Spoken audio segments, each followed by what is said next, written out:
अस्सलाम वालेकुम dear students, कैसे हैं? ठीक ठाक हैं? खैरियत है? तो बेटा आज हम MS वर्ड का लेक्चर नंबर 5 शुरू कर रहे हैं और उम्मीद है कि जो लेक्चर नंबर 4 तक हमारे हो चुके हैं लेक्चर्स और वो आपको अच्छे तरीके से याद हो गए होंगे। और अगर कोई ऐसा इशू है, कोई भी किसी भी तरह का मसला आता है तो बेटा बेशक आप कमेंट्स में मुझे बता सकते हैं। अब हम आगे चलते हैं बेटा। तो लेक्चर नंबर 5 जो हमारा है वो है फ़ाइल का। तो आज हम जो भी हम वर्किंग करते हैं उस वर्किंग को हमने सेव करना सीखना है। उसके बाद न्यू पेज है वो कैसे लाया जा सकता है, ठीक है। ओपन कोई भी एग्जिस्टिंग फाइल जो हम अगर ओपन करना चाह रहे हैं तो हम कैसे ओपन करेंगे, information, save and save as हम देखेंगे, ठीक है। तो सबसे पहले आता है हम फाइल के अंदर हम जाएंगे और फाइल के अंदर देखें हमारे पास है होम। होम तो खैर इसका जो फर्स्ट है होम, तो ये खुद ही होम है। जो फाइल पे हम होम पे क्लिक करेंगे तो फाइल पे हम वापस चले जाएंगे।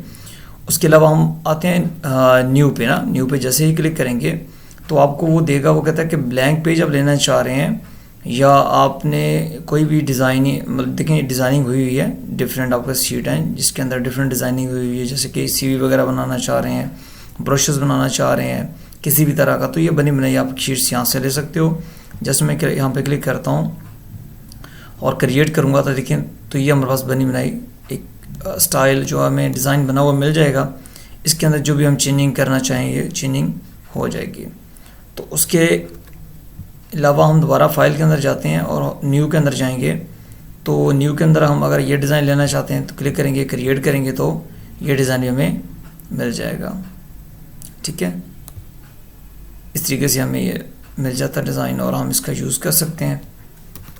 अब हम बात करते हैं फाइल में ब्लैंक पेज को कैसे लाया जा सकता है। तो हम यहाँ ब्लैंक पेज पे क्लिक करेंगे तो देखिए हमारे पास ब्लैंक पेज आ जाएगा, ठीक है।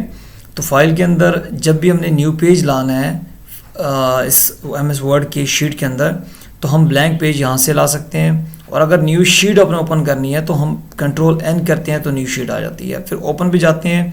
ओपन से मुराद ये होता है कि कोई भी एग्जिस्टिंग फाइल जो बाहर हमारे पास डेस्कटॉप पे है या किसी भी लोकेशन में पड़ी हुई है, अगर हम उसको दोबारा यहाँ पे वर्किंग करने के दौरान हम उसको यहाँ पे लेकर आना चाहते हैं, जैसे कि मेरी डेस्कटॉप पे एक अल्लामा इकबाल की फ़ाइल पड़ी हुई है, मतलब अल्लामा इकबाल के नाम से मैंने इसको सेव किया था, तो जस्ट क्लिक करूँगा मैं इसको और ये देखें मेरे पास फाइल बनी हुई आ जाएगी, देखिए यहाँ पे, ठीक है।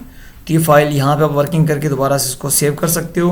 वो आपकी जो फाइल पहले आप जिस पे वर्किंग कर रहे हो वो फाइल ख़त्म नहीं होती, बट जो एग्जिस्टिंग फाइल आपकी कुछ और जो लाना चाह रहे हैं वो भी यहाँ पे लेके आ सकते हैं।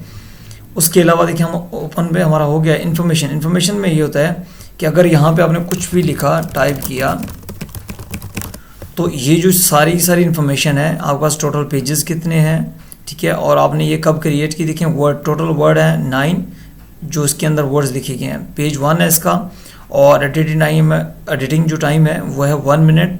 और उसके अलावा देखिए यहाँ पे जो क्रिएटिंग टाइम जो है दिया गया है वो आपके PC पे जो आपने क्रिएट किया है वही आपको टाइम देगा। 1:34 दे रहा है AM और हम मेरे पास यहाँ पे 1:35 AM है, ठीक है। तो मतलब 1 मिनट हो चुका है इसको बनाए हुए, ठीक है।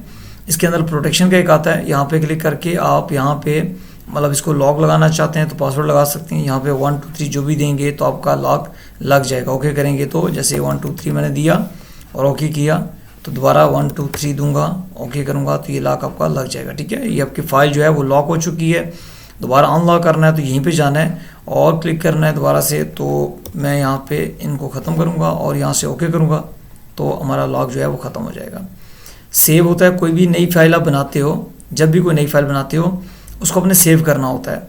तो सेव के लिए Ctrl+S होता है सेव का, और आपने यहाँ से क्या करना है, लोकेशन ले लेनी है, डेस्कटॉप पे है, PC में है, D में है, कहाँ पे आप सेव करना चाह रहे हो, डॉक्यूमेंट में करना चाह रहे हो तो आप अपनी लोकेशन दे सकते हो, ठीक है। और Ctrl+S से भी होता है और फिर यहाँ पे जाके आप फाइल सेव यहाँ से भी कर सकते हो, ठीक है। यहाँ से भी लोकेशन देंगे और डेस्कटॉप पे करना चाह रहे हो जहाँ पे भी लोकेशन आपने सिलेक्शन करनी है। यहाँ पे देखें यहाँ पे दोबारा से आ जाती है, इजीली आप सिलेक्शन कर लेंगे, फिर फाइल का नेम देंगे तो आपने उसको ओके करते हैं, सेव करना है तो सेव हो जाएगा, ठीक है। सेव ऐसे होता है कि अगर हमने डेस्कटॉप पे एक ही फाइल को सेव की हुई है तो आप उसको दूसरे नाम से सेव करना चाह रहे हैं उसी जगह पे ही, तो आप सेव एज का यूज़ करते हैं। अगर आपने ये देखें जो मैंने है, मैं इसको ऑलरेडी सेव कर देता हूँ एक जगह पे, तो हम डेस्कटॉप पे जाके इसको हम सेव करते हैं, ठीक है। और इसी नाम से हम कर देते हैं डेस्कटॉप पे, नोट्स ऑफ साइंस के नाम से हमने सेव कर दिया इसको। अच्छा, दोबारा मैं इसको सेव करना चाह रहा हूँ, तो जैसे ही मैं सेव करूँगा, अब अलग फाइल हमने सेव करना चाह रहे हैं, तो सेव एज पे क्लिक करेंगे, दोबारा इस पे जाएंगे, तो इसी पे हम इसका नाम चेंज करके जैसे सिर्फ नोट्स लिख देते हैं और इसको सेव कर देते हैं, तो ये सेव हो जाएगा। ठीक है, तो हमने एक फ़ाइल को दो नाम से एक ही जगह पे सेव कर दिया, तो सेव एज ये होता है। ठीक है, तो आज का लेक्चर यहाँ तक ही, बाकी कल इंशाल्लाह मिलेंगे नेक्स्ट लेक्चर में। ठीक है, अल्लाह हाफिज़।